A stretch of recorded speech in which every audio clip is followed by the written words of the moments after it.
அஸ்ஸலாமு அலைக்கும். இன்றைக்கி வந்து புளிச்சக்கீரை சட்னி தான் செய்ய போகிறோம். ஸோ கீரையே பிடிக்காதவங்க கூட கண்டிப்பாக இந்த சட்னி வச்சு சூடான சாப்பாட்டில் சாப்பிட்டா அவ்வளோ டேஸ்ட்டாக இருக்கும். ட்ரை பண்ணி பாருங்கள்.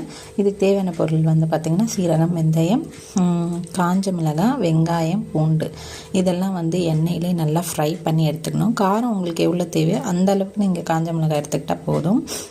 அப்புறம் அதுக்குன்னு எல்லாத்தையும் வந்து அரைச்சி பேஸ்ட் பண்ணி எடுத்துக்கிட்டு அதுக்கப்புறம் வந்து கீரையை வந்து அந்த எண்ணெயிலே வந்து நல்லா வதக்கினா வந்து நிறைய கீரை இருந்தாலும் கொஞ்சமாக ஆகிடும். அதை வந்து வதக்கி எடுத்துகிட்டு பேஸ்ட் பண்ணி எடுத்துக்கிட்டேன். எல்லாத்தையும் மிக்ஸ் பண்ணிவிட்டு தாளிப்புக்கு வந்து பூண்டு, கடுகு, காஞ்ச மிளகாய் இதெல்லாம் வந்து நல்லா தாளித்து எடுத்துக்கிட்டு அதில் ஊற்றிட்டு மிக்ஸ் பண்ணி தேவையான அளவு உப்பு போட்டுக்கிட்டிங்கன்னா வந்து டேஸ்ட்டாக இருக்கும் கீரை. ஆனால் வந்து இது ஃபுல்லாக கோல்டு. நான் கோல்டானவங்க வந்து இதை வந்து ட்ரை பண்ண வேணாம். இந்த வீடியோ பிடிச்சிருந்தா லைக் பண்ணுங்கள். தேங்க்யூ ஃபார் வாட்சிங். பை.